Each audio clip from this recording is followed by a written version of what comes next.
Welcome to this course. This course is divided into 5 modules. This first module will deal with the auditing fundamentals. Let's look at the definitions of some of the basic quality terms. Auditing is a systematically planned activity. It is conducted by an independent person and is formally documented. Auditor should objectively evaluate the situation.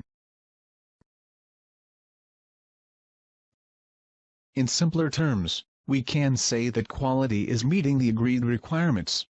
In context of auditing, we may say that quality means following the applicable international standard, system, procedures, contract, and legal requirements.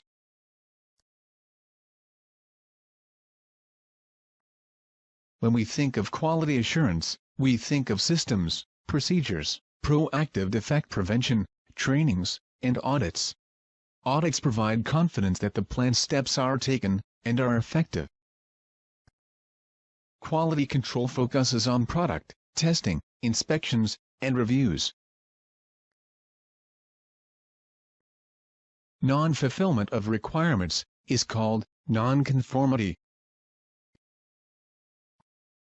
Audits are conducted to ensure that the organization implements the planned systems and procedures, and these are effective in meeting the end goal. Areas of improvement are identified.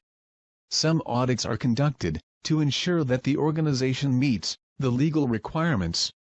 Another purpose of conducting audits is to get the organization certified to an international standard. Audits may be conducted to evaluate the capability of a new supplier. Existing suppliers are also audited regularly, and in case of a quality problem, changes such as management change, system change, order quantity change may also lead to an audit. Audits are also conducted to meet the contractual and legal requirements. The key purpose of an audit is to provide the confidence to customer, management, employees, and other stakeholders that the systems are implemented and are effective. Audit also identifies the gaps, problems, opportunities for improvement.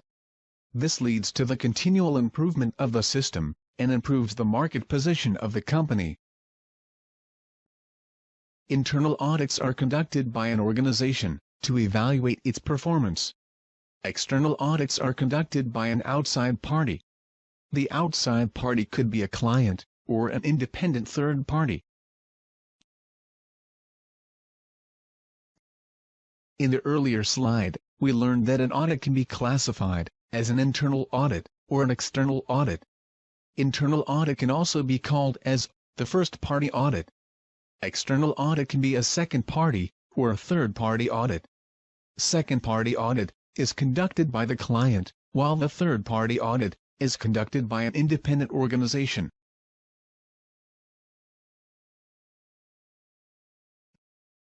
In addition to classifying the audits based on the auditing party, the audits can also be classified based on the scope. Product audits have a narrow scope and focus on products and services. Process audits have the broader scope and concentrate on the process. System audits have wide scope and cover the overall system, including the processes and the products.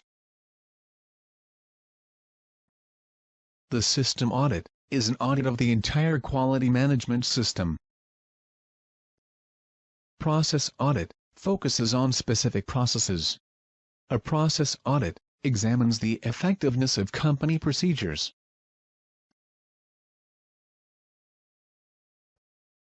An audit that focuses on a product or service to determine if it meets specifications is called a product audit.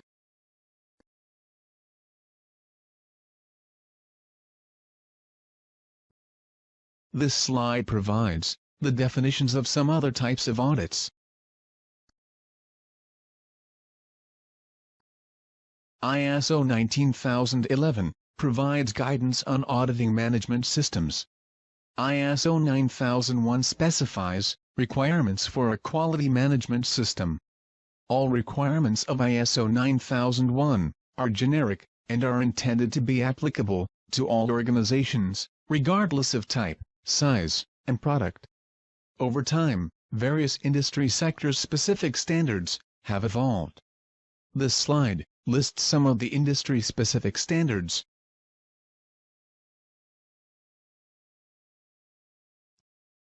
Lead auditor is responsible for leading the audit team. The lead auditor prepares the audit plan, conducts the meetings, and submits the formal audit report. Lead auditor may have one or more auditors in the audit team.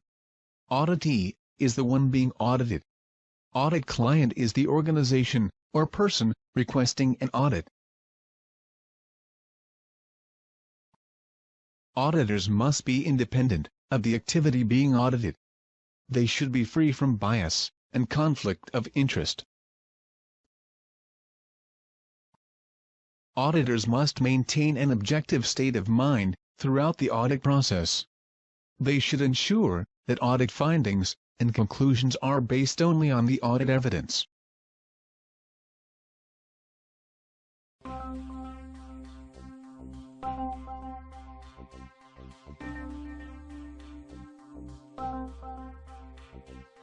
This second module covers the process of audit preparation and planning. This module covers the process of audit planning.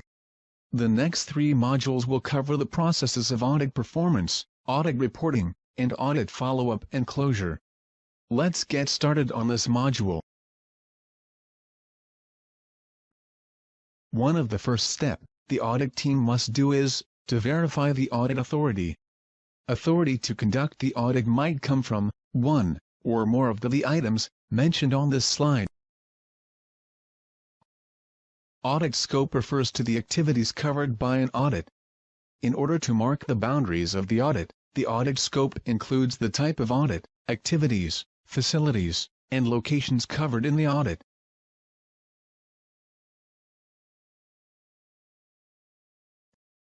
An internal auditor needs to be fair, unbiased, and objective. In addition, an auditor should be independent of the area being audited.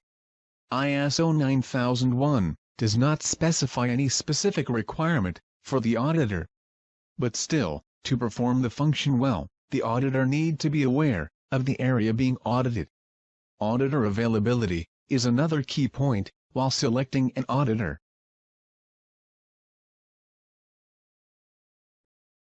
Based on the audit purpose and scope, the lead auditor or the auditor develops an audit checklist. It is a good practice to send the audit checklist to the auditee at the time of audit notification. It is preferable to have the open questions in the checklist. Open questions allow the auditee to talk more. Audit checklist should have space to record the auditee response and findings.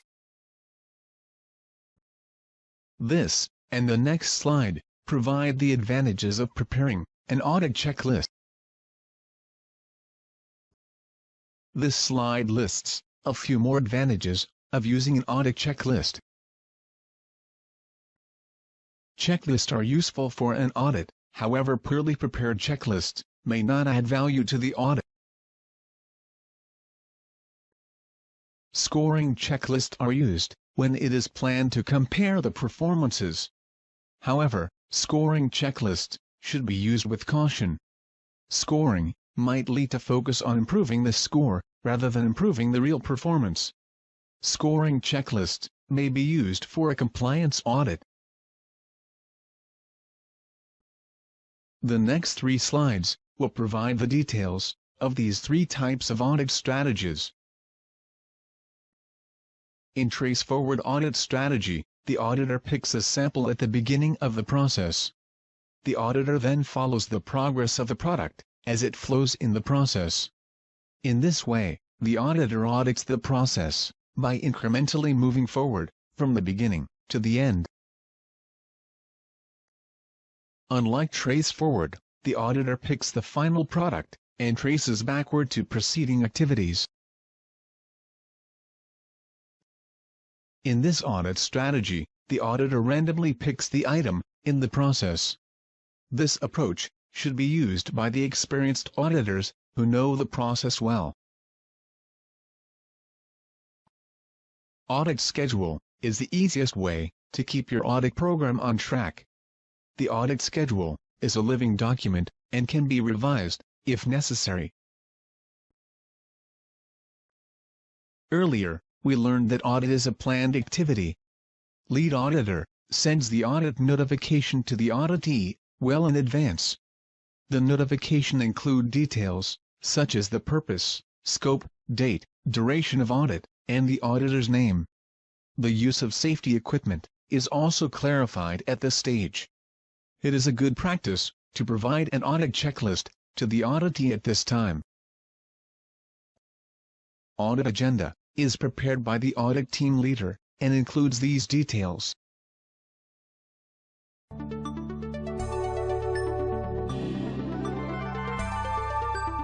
After Audit Fundamentals and Audit Preparation, let us move to this third module of the Internal Auditor course.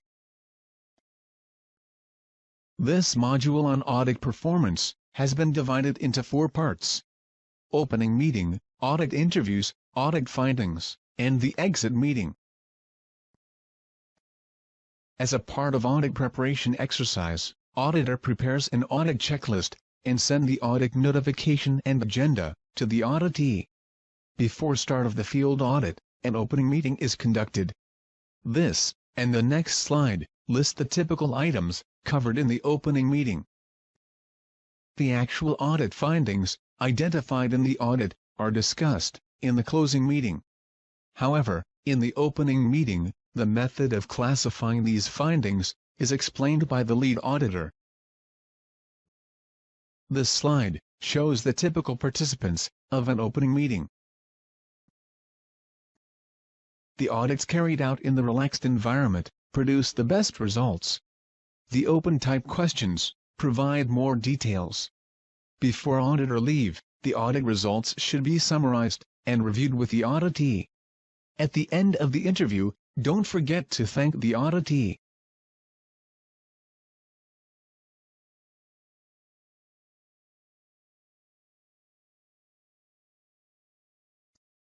The open-ended questions keep your auditee talking. You should be looking for more than a yes and no response from the auditee.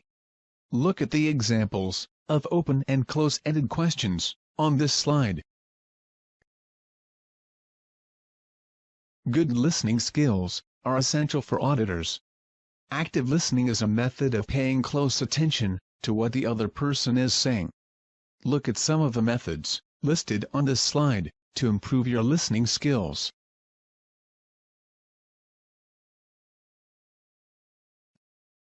In addition to asking the open-ended questions, the auditor needs to verify the facts. The facts can be verified by looking at the actual workplace, items, processes, documents, or records. Auditor has a limited time to do all these verifications. Sampling becomes an important technique. Auditor must be familiar with the sampling techniques and its advantages and limitations. Audit evidences include the documentary evidences, physical evidences, and the statements made by auditees. This slide shows some of the documentary evidences that can be verified during an audit. Another type of audit evidences are physical evidences.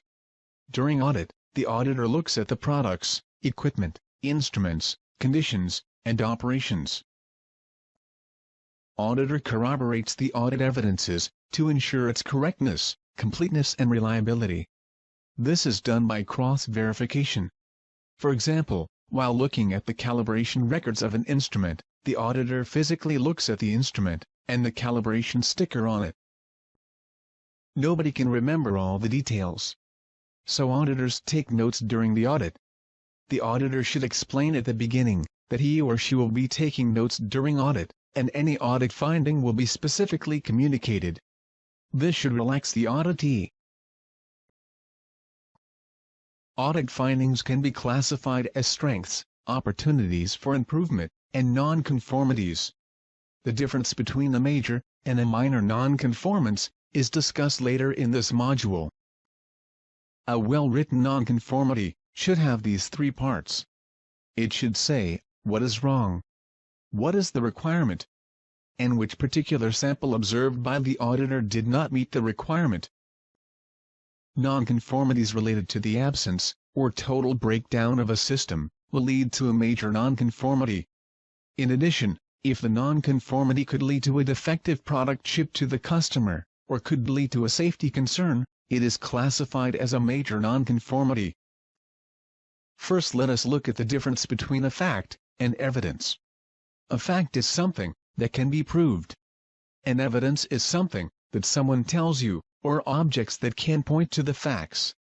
Objective evidence is the information which can be proved true, based on facts obtained through observation, measurement, test, or other means. Once the audit interviews are complete, lead auditor discusses the findings with audit team members. Lead auditor then presents these findings in the exit meeting. The formal audit report may take some time to complete, so in the exit meeting, a draft report is usually presented to the auditee.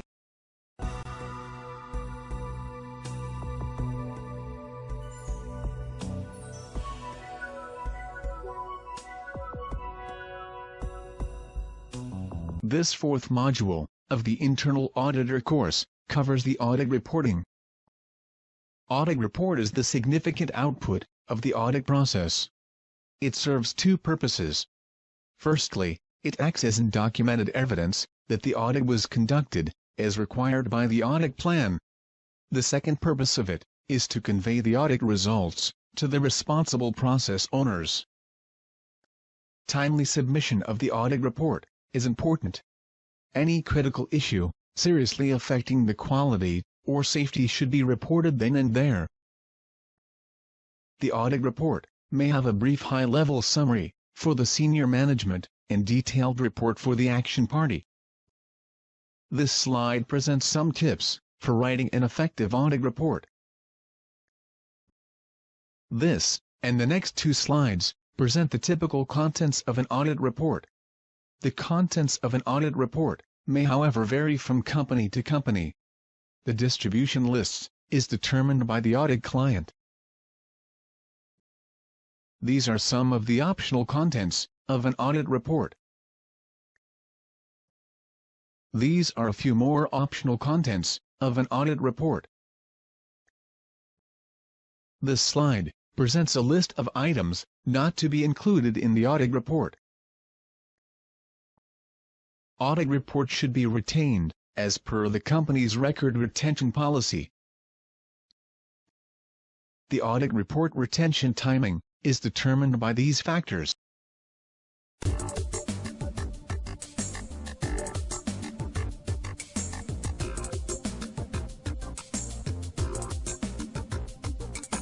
This last module of the Internal Auditor course deals with the process of audit closure. Once the audit report has been issued by the auditor, it is the auditee's responsibility to take the corrective actions. Normally, an auditor is involved to follow up on the actions taken to address the findings. Verification of the findings may be done during the subsequent audit. However, in some cases, a follow-up audit may happen to review the actions taken. Another method of verification is by record review. In this, the auditee forwards the details of the actions taken and the documentary evidences to the auditor. The next slide lists some of the documentary evidences used for this purpose. This slide lists the examples of documentary evidences to close the audit findings. Timely closure of an audit finding is important. It does not help the organization if the audit findings remain open for unreasonably long time. The time required to close a finding depends on the complexity of the problem and the severity of the deficiency. The process of handling audit findings can be summarized in 3 steps. Auditor identifies the problem, auditee takes the corrective action, and finally auditor verifies the implementation and effectiveness of the action. While deciding on the corrective action, the auditee should consider conducting a root cause analysis. This will help in avoiding the recurrence of the same problem. Root cause analysis could be formal or informal. As a last step, the auditor verifies the implementation and effectiveness of the action.